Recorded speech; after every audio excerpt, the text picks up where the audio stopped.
All right, hey everyone, it's Jacob back with the Going Corporate YouTube channel. I'm here with a special guest, Sebastian, today. Pleasure to meet you guys. This is take number two. We had some birds chirping on in the background, so we had to switch Well, rooms. little difficulties today. But little difficulties, but we're back. All part of the process. All right, Sebastian. So just tell everyone a little bit about you at USC. Yes, sir. So I came in as a pre-med major to USC and quickly switched out to real estate development because my grandfather was a real estate developer, so I was always kind of in my head. And I also joined the lacrosse team because I've been since kindergarten, currently captain and president of the team. And I also was in charge, so I did investment banking recruiting and work for an investment bank. And I was a part of this program called the mentorship program, part of the finance club.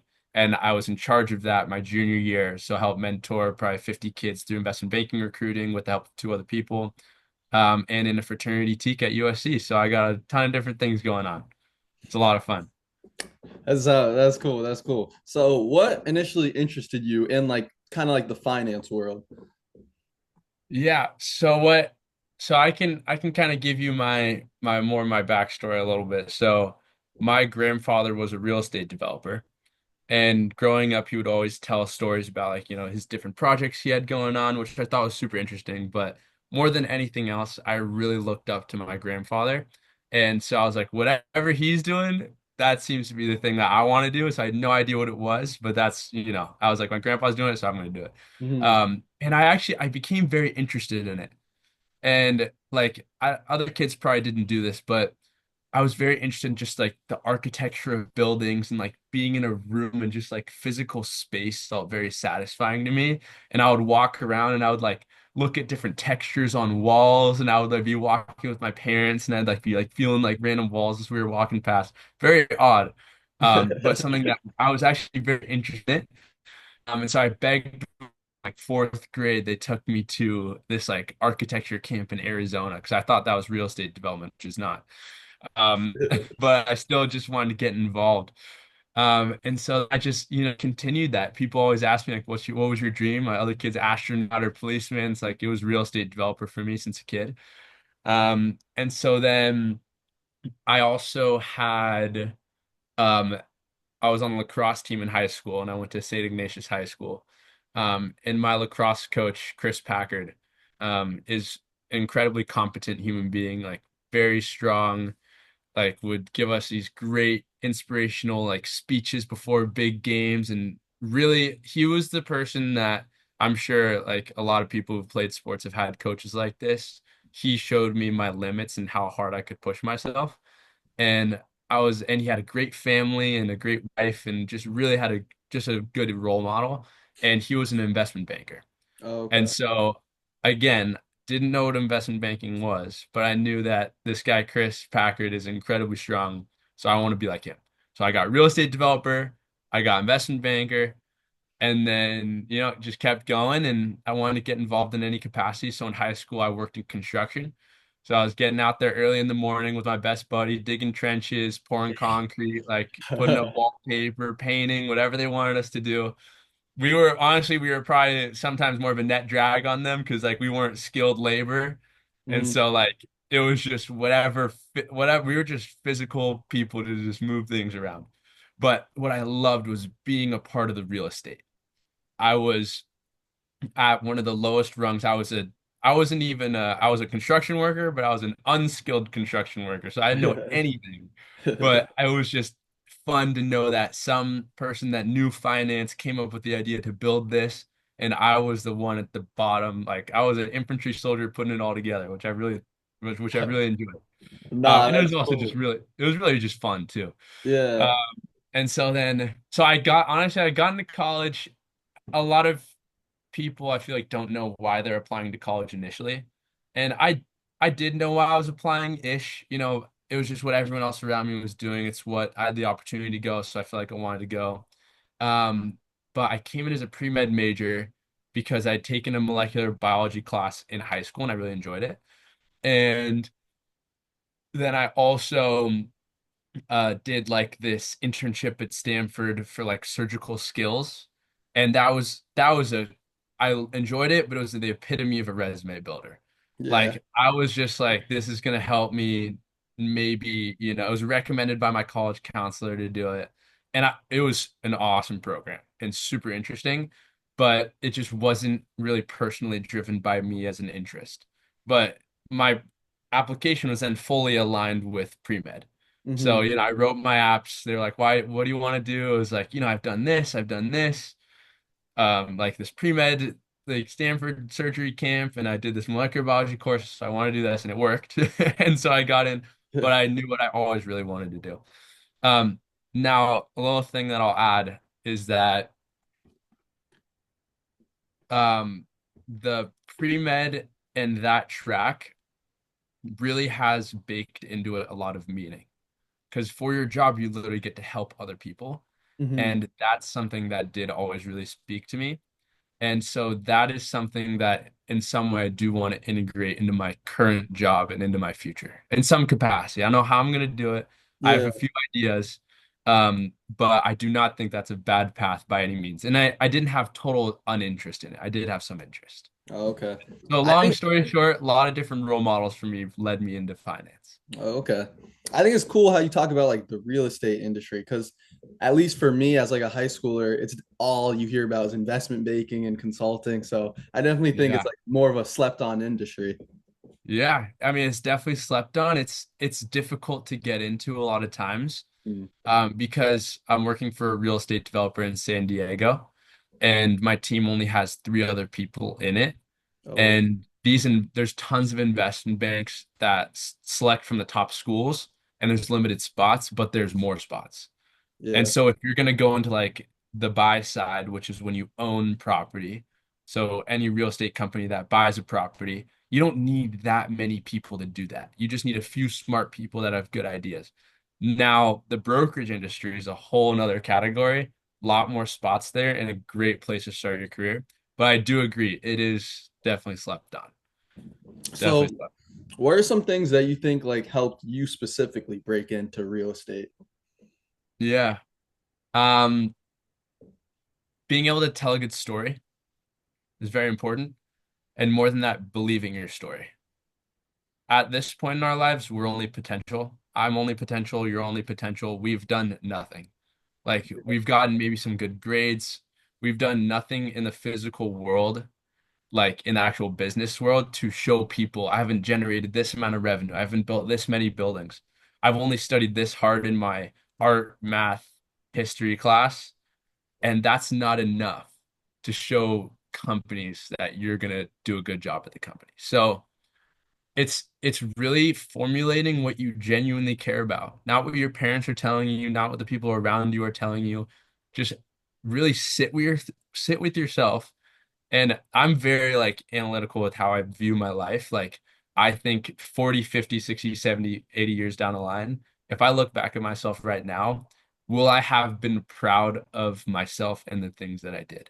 Will I have found meaning in whatever I created for myself? And so I start from that and I think, okay, what will bring me meaning? And then I bring it into the present. Okay, so what are my options?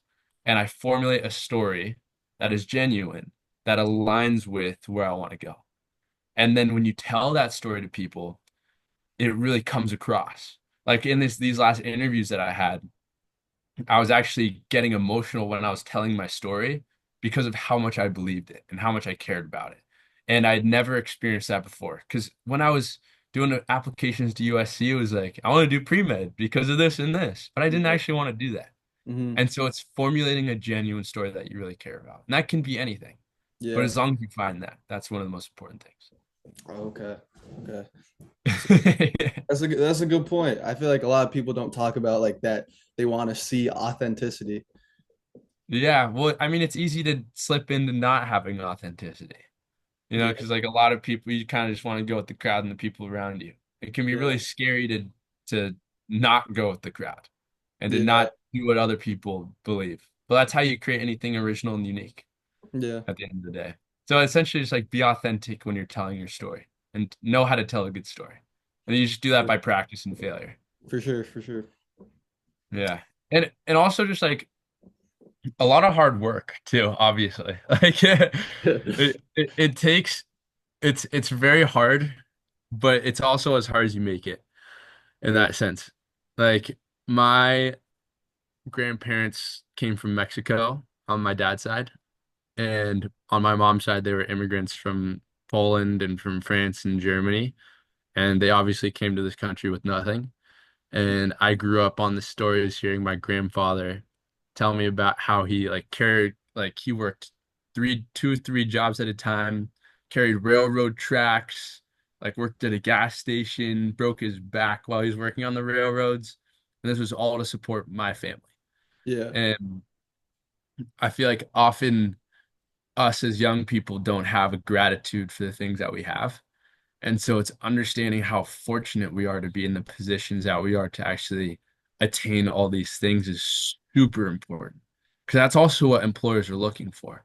But it like forget the employers and what they care about. None of that actually matters. The only thing that matters is how you live in your life.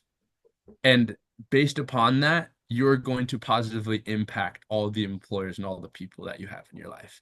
Like, Yeah. never try to mold yourself to what you think someone else wants from you. Just take what you've learned from your parents and from your family, which in my case was gratitude, a drive to work hard, and being optimistic in all the circumstances because it's driven from that gratitude. So it's coupling a lot of stuff together, but honestly, at the heart of it all is like just being very genuine and Okay. authentic with who you are. Yeah. Because then also you don't grow and you don't live your own life if you're not authentic and genuine. Because I think for a long time I lived my life, I mean, on and off as people do in high school. Like people in high school are very judgmental, and it's very normal because you're trying to discriminate and try to determine who you want to be. And I obviously would conform a lot of times to the people around me. I didn't show who I was, but I never developed in my character during that time as much as I could have because I wasn't getting feedback on who I was.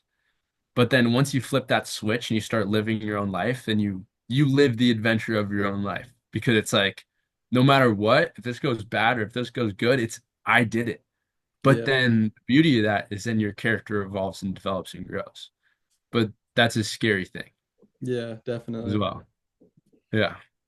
Okay, so I want to ask a little bit about your college life. You know, like Totally. Go for it. going to school like USC, you know, there's not really slouches there. So, what would you say? Yeah, people are dialed in. Talk about like kind of like the competitive environment of a top school like USC. Yeah, competitive environment. Everyone's got something really cool going on.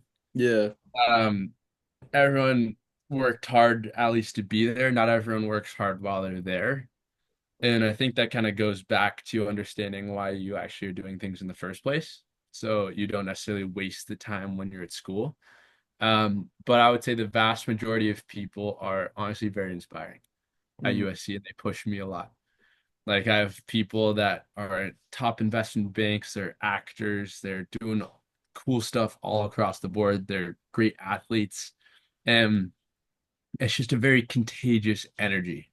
yeah. And to a certain extent, you you're not guaranteed to find that. You only find that if you seek that out to a certain extent, but it's in a lot of places. It can be found in a lot of different places. And I think that's true of almost anywhere. It's like who you are will attract the people that surround you.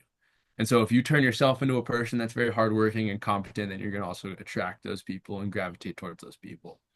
But there are a ton of those people at USC Yeah. that do cool stuff all across. Really awesome. Okay. So, you said you're a real estate major, right? Yes, sir. So, are there any like what's like a specific like cool class that you got to take that like most other like business majors wouldn't really take? Yeah. I'm gonna shout out my professor, Spencer Couts, right now. He's Okay. absolutely awesome. If anyone's watching this that's going to USC or about to go to USC, he is an incredible professor. Just I think it's real RED 437. And it's honestly a public speaking class mixed with advanced real estate financial modeling. So every week you develop this very complex financial model that sometimes you get enough experience, like instruction to complete. A lot of times you don't, but you just have to figure it out and do it anyway, you know? And so what you do is you just do that. You develop the financial model, and that takes probably, last one probably took me 24 hours of work, 20 hours of work on the model. And then you develop a pitch deck, which is a presentation. You got to put it together, market analysis, financial modeling, thesis, story, and then you present it to the class. And you do this every 2 weeks. So we did like 5 presentations or 6 presentations, and they have actual real estate professionals come in, and then they critique our presentations. And what's awesome is it develops your presentation skills so much because you're in front of these big real estate guys that are private equity and real estate development. And if you're like messing up a slide or if you're turning nervous and turning away or looking at the audience or looking at your shoes, our professor will stop you and it'll go like, try that slide again. Except look at us and look confident and try it again. And he'll keep having people do it until they can speak confidently and present the slide well. It's super, super helpful. So take real estate 437 at USC. Super good. Okay. So another question here. So you talked about you had some experience in other fields. What internships have you done in college? Yeah. So I've done internship at a company called Builder Advisor Group and Encore Capital Management. And that was a real estate investment bank and development company. And that I had a friend whose dad actually owns the company, so convenient. And so she set me up, did a few interviews, ended up getting it.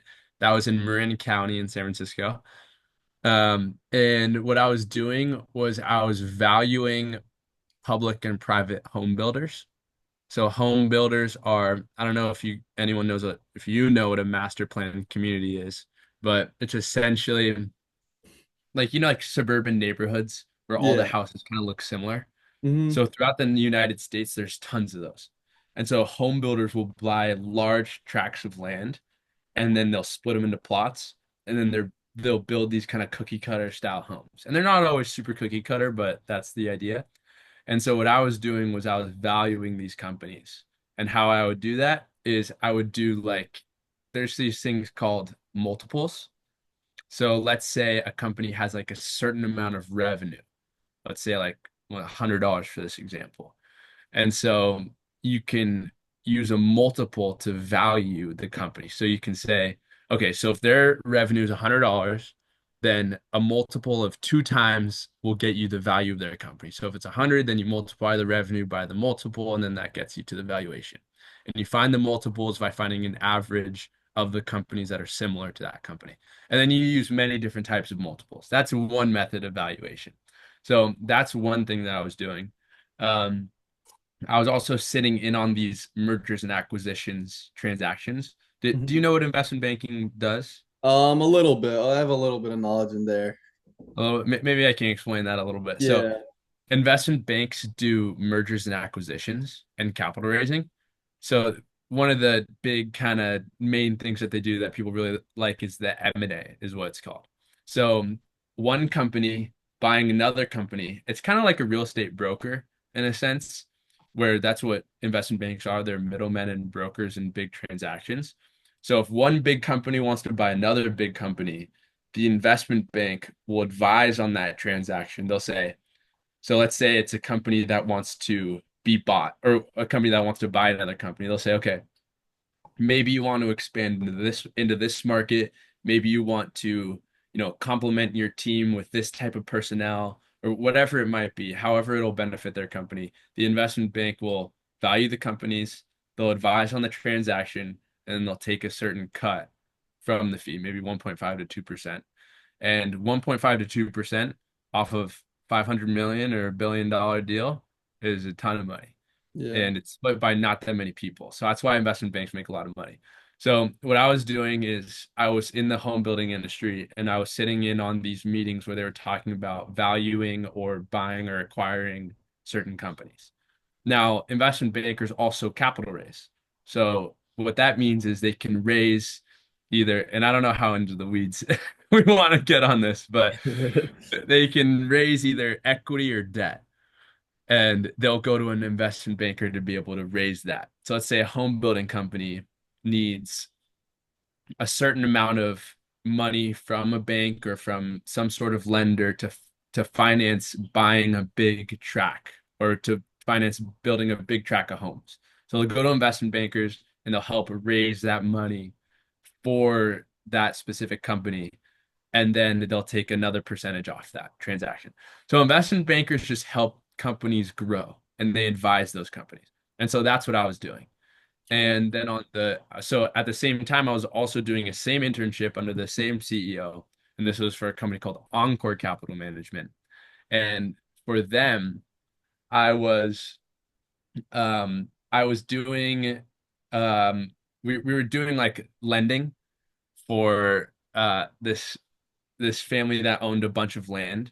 And essentially, we were just lending them a certain amount of money so that they could buy. They were also kind of like home builders, so they were buying this big like tract of land. And I was learning. I learned about like how like interest rates work and how much money you have to give them and all the different fees that go into it, and also like how to pay out investors. And it was a really, really, really great experience. But I wasn't doing real development there. I was doing like real estate lending more. Oh, okay. But to wrap up that internship, um, the benefit of that was number one, the things that I learned, but I also saw a really good team worked. Um, the company was a family office. And so as opposed to being like super corporate, they were very tight knit and close together. And they all really, really wanted each other to succeed. There were no egos at the company. They all really cared about each other and they were all pushing each other to be better. And they had a great leader. His name is Tony Avila, and he's actually done some podcasts already. Um, but he does Ironmans, and I would see him. He'd bike into work sometimes, but I would see him run everywhere he went in the office. If he was in his office and he was going to go to the bathroom, he wanted to be at his desk, and he loved what he was doing so much. He would run to the bathroom and then run back, and he would just be like a blur, like running past me. And I mean, he didn't run every single place, but often he would do this. And I think what stuck with me is it wasn't a 9 to 5 for him. It wasn't a clock in, clock out, I'm excited to leave. He loved what he did. He loved the people. And he also said that's what inspires him is waking up every day, being able to contribute to those around him. That's one of the most important things. And that was inspiring for me too. That resonated with me. So did that. That was my sophomore summer. And then junior year summer, I worked at a company called East Still Secured, and they're a real estate investment bank too. And I was on their M&A and corporate advisory team, which is mergers and acquisitions and corporate advisory. So we were advising on big real estate transactions, one company buying another company.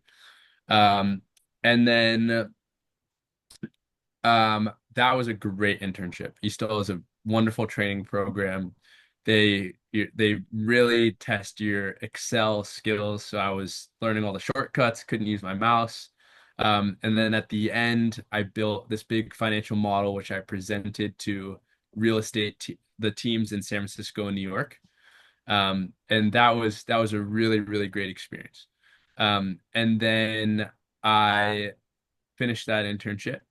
And then I started recruiting for more of a development role because when you're in investment banking, you're very high level.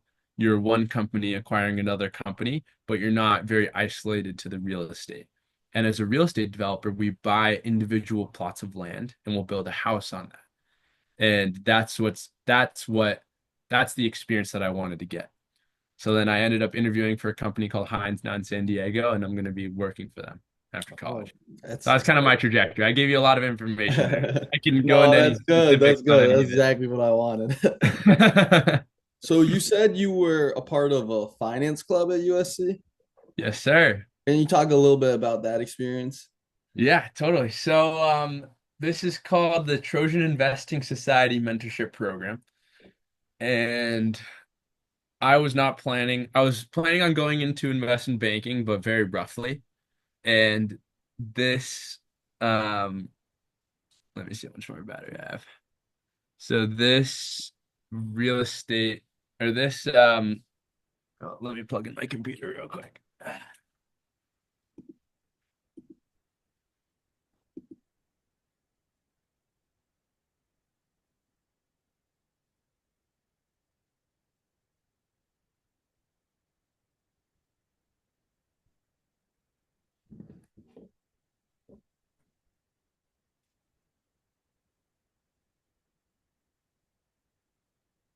All right. There we go. We're back.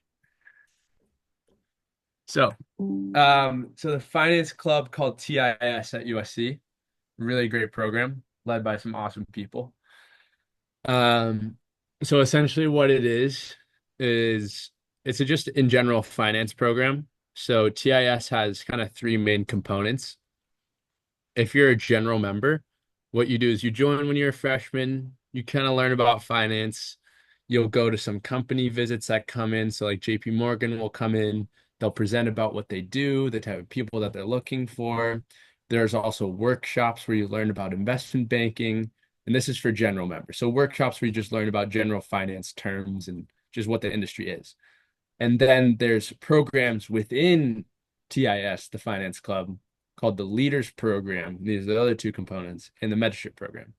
And the Leaders Program essentially prepares freshmen and I believe it's first semester sophomores for investment banking recruiting and for the mentorship program. So you learn a lot of technical investment banking skills.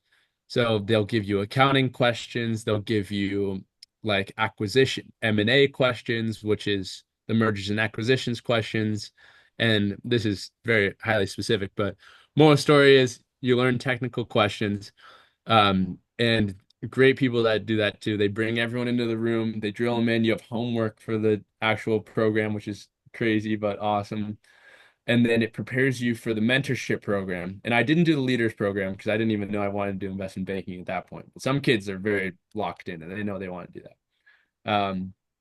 But I did the mentorship program, and it has a pretty low acceptance rate overall.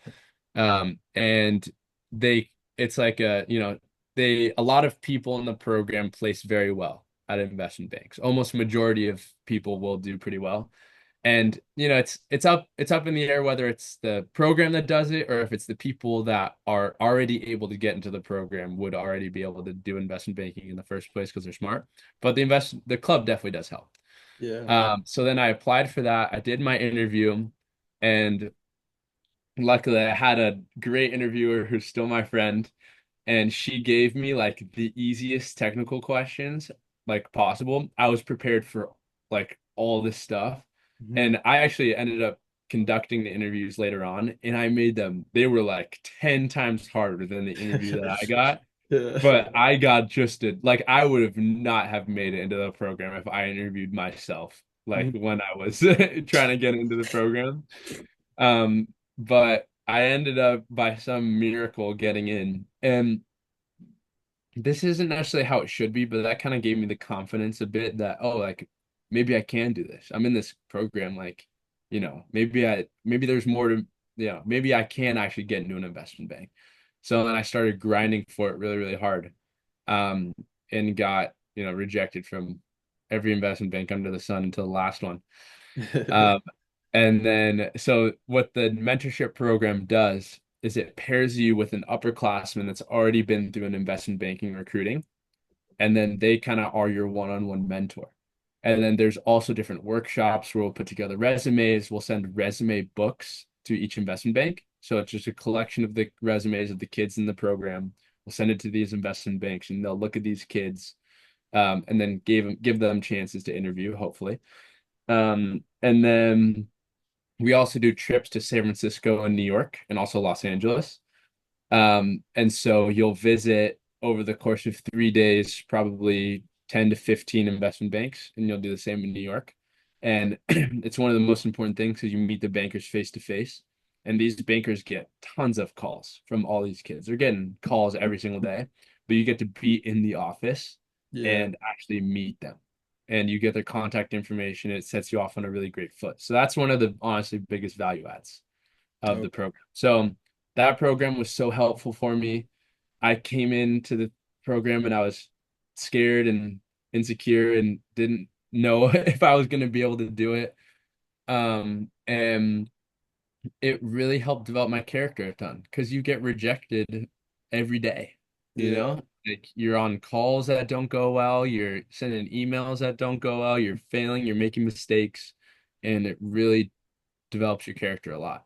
And Mm. so I wanted to give that back to other people. So then I decided to be in charge of that program after I ended up getting my offer.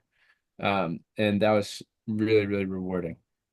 Really, really awesome. Because you're not just teaching like investment banking skills, you're teaching life skills in terms of like how to approach stuff. Like what I was talking about earlier, like the optimism, the enthusiasm, the authenticity, and the excitement. Those are the skills that are going to bring you through your career. It's not like one should not take a job just for the sake of the title or how, how good, how much the pay is good, because that can corrupt you for the rest of your life. If you're around people that aren't gonna inspire you and push you and motivate you and turn you into a good, competent human being, and you're not around people that you want to push and you want to inspire and you want to make better people, then it's gonna be catastrophic for yourself and your character and for your family. And so it's really finding those foundational skills that are going to lead you to the place you're supposed to be is really what I was trying to teach.